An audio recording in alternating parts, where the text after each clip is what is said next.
New Dawn, New Day, New Book, and this book is called The Years, Months, and Days by Lianke. So this is not really a book, it is just a compilation of two little short novellas by this guy, one of them called The Years, Months, and Days, and the other one called Marrow. Um, so it's about 100 pages each, so it's very short, and that's why I got to finish it this fast. Uh, And yeah, overall, I think I'd give it 6 out of 10. Not because of anything bad, it's just these are two short novellas. I don't think I gotta stop buying like novellas or like short stories because I can't really rate anything out of it. They're cool, they're good stories, but I feel like they should have a different rating. But they're good stories. Um, so a bit about the author. Yan Lian Ke is known as, or it's he's known as the a controversial author in China because a lot of his books gets banned in China because he talks about, well, the Chinese government, poverty. He talks about worker revolution, things like that, which the government doesn't like. So obviously his stuff gets banned. I'm not sure if either one of these novellas got banned though, because even as I read them, they're kind of they're cool, and I guess they do talk. It's not talk about, but like it's about rural China. But I don't think they'll get you banned. I searched online; they're kind of on and off about it, but for sure, it's not one of those books. It's not one of his books that for sure got banned. That one is called the. Let me let me get the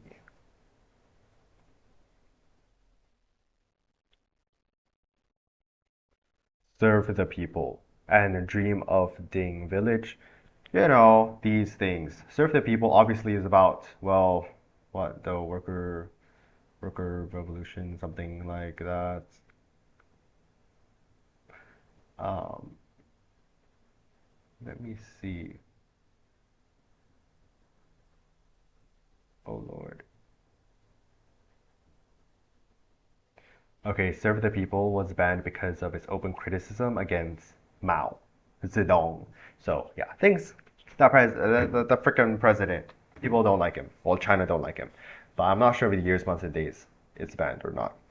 But anyways, he is known as a controversial author. That's why I also got his book. But this book was originally in Chinese. It's translated by this guy called Carlos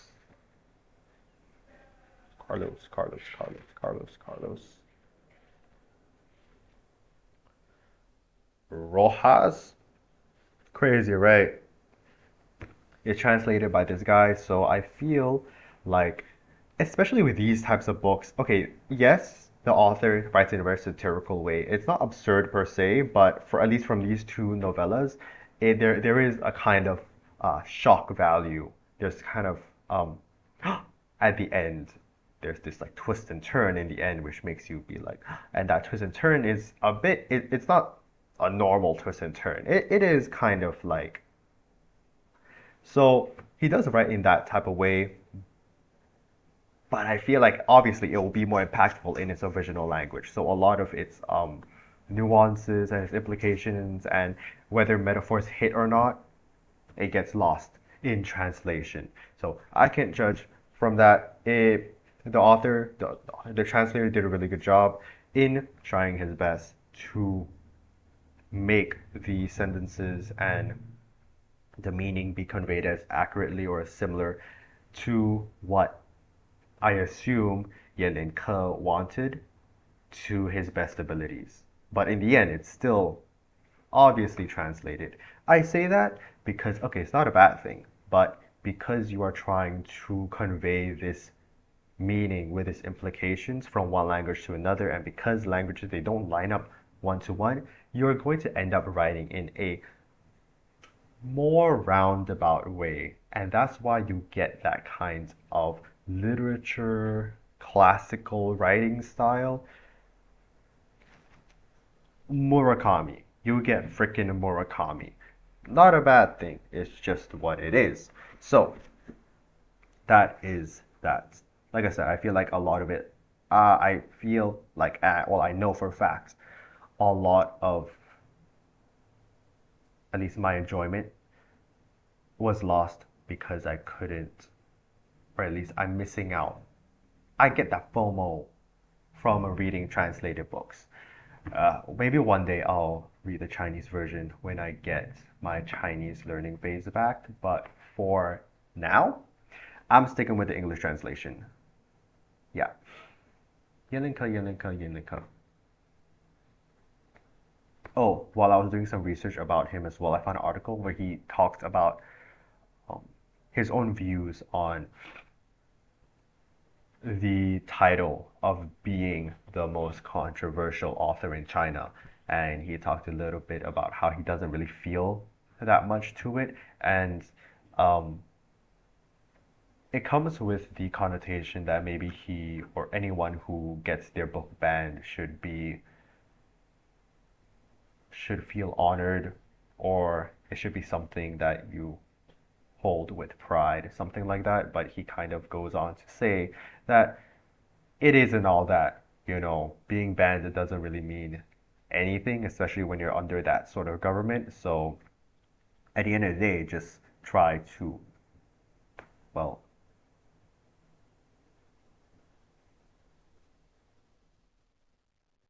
right. Yeah.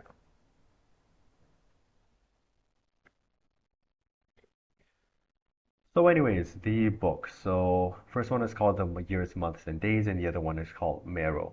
The first one is about this old grandpa who is the sole, I wouldn't say survivor, but was the only one that remained in his village during this really severe drought period.